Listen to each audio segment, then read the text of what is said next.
Hey everybody, Economic Ninja here. I hope you're doing great. Sorry about this crappy video feed. This is just my laptop.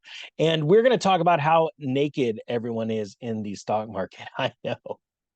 No, no, really. We got a story at a zero hedge, and we're not going to talk about anatomy, and we're not going to talk about hair care products. This is my room at the fire station. Had a few minutes. The guys are on some downtime, and this story has some really neat charts, and that's why I wanted to do this. I'm going to do a Zoom and share screen with you, and we're going to read this together because I think it is very, very important. And now that I said naked shorts, that's pretty much what we're going to be talking about. Let's see what kind of ads Google comes up with. It says here, we recently wrote The Lag Effect Unveiled to appreciate why it takes time for higher interest rates to inflict economic damage. We follow that up with a discussion of something equally worrying that also lags Fed rate hikes. A financial crisis will likely follow the Fed's higher for longer interest rate campaign. Let me stop there and say really quick, it just blows me away that so many people do not understand this concept that when you have high rates after a long period of sustained low rates, people get themselves into debt, they get way over leveraged, and all of a sudden, as rates go up, there's a breaking point, and then there's multiple phases. I explained this in the real estate crash course, why you need to understand and be able to witness these phases, identify these phases. Why? Because it makes you an incredibly prudent investor. It gives you a lot more patience because you see the signs and you see the everything tipping over, and then it gives you conviction, solid conviction to go in and dive in and buy because you know it's coming next. Fed's going to lower rates. All right. Real quick, with that being said, I have now finally, the editor sent me all of the videos for the new Home Seller Pro course. I am auto enrolling everyone for free that owns the real estate crash course. So if you want the discount link below, it's $250 for that course. It's like it's getting two courses for the price of one.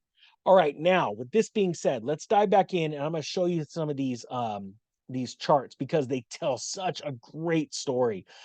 He says right here, as shown below, a crisis occurs every time the Fed funds have risen abruptly. Looking closely, you will see the most of the situations followed rate hikes and were quickly addressed by the Fed with sharp reversals in the Fed funds rate. So all of these older crises, for lack of better terms, they're over. It's water under the bridge, right? That's what most people say. They always say this time is different. Well, yes, this time is different. It's going to be 10 times worse. And I'm going to explain that why in a second. But you have to look back on history to see that every time rates went up exponentially, we had a crisis. Now, you see in this chart, the gray stripes going vertical are recessions, right? And you could see that this recession in 1981 that lasted till 1983 was nice and big. The recession of the great financial crisis went from 2008 till right around 2010. And then you see what we experienced here during COVID, very, very small, right? Okay, so let's use just these three areas. Oh, don't touch that. Just these three areas right here, okay? Because this is the most modern, obviously the most recent, but also we had ultra low rates. You see, when rates hit their bottoms here and here and here, they were nowhere compared to here, here, here, here. You see my point? Okay.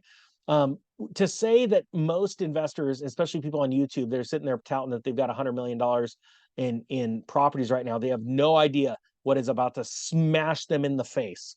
Now, again, I started buying homes right here, right at that little nub, a little nubbin right there. And the reason why it's a little bit of a nubbin because the Fed slowed their rate of descent of their funds, federal funds rate after the dot-com bubble had burst. Okay, this was around 9/11 when it happened, and I started buying up homes. So as I was buying homes, what was happening is rates kept going lower, and I was refinancing and refinancing and refinancing, pulling cash out for more properties. I am going to show you how to buy homes for nothing down. You are going to, once you get your first property, and we nail this cycle, and we're going to nail this cycle because I've done this before. What happened is, as they bottomed here, I was still buying properties.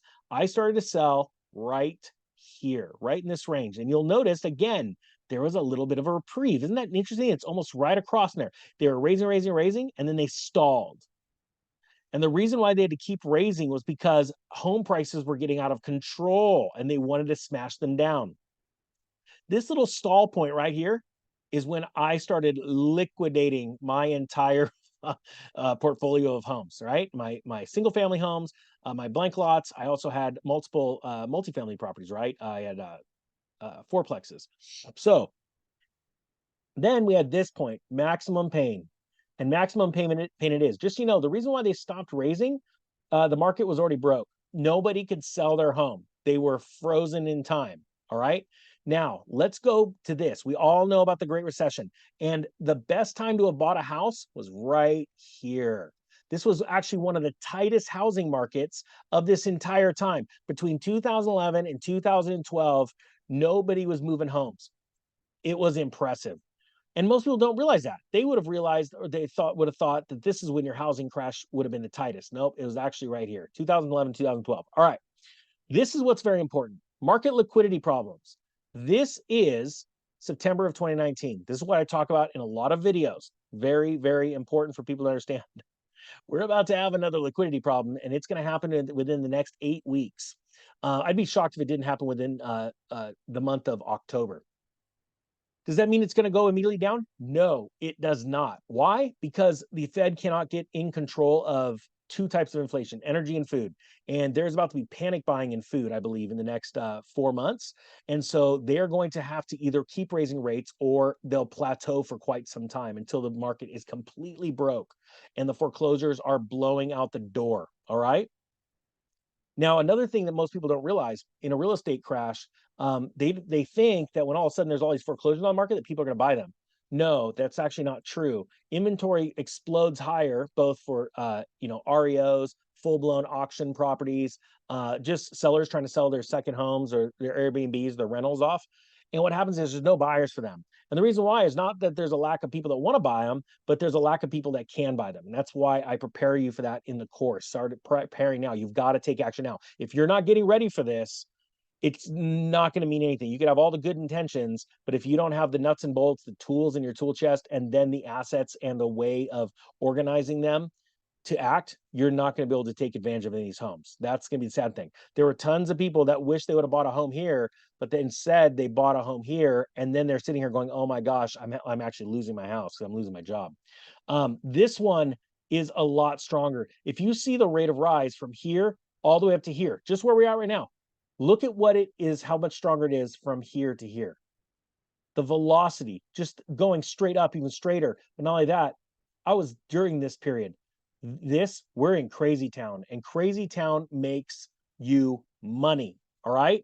Now it says here, leverage and high interest rates don't mix. A rising tide floats all boats, it says. Only when the tide goes out do you discover who's been swimming naked. Strong economic growth and low interest rates mask financial imbalances. The imbalances come to light only when growth falters and interest rates rise. As shown in the lead graph, each instance of higher rates led to a crisis. All right, so we already talked about that.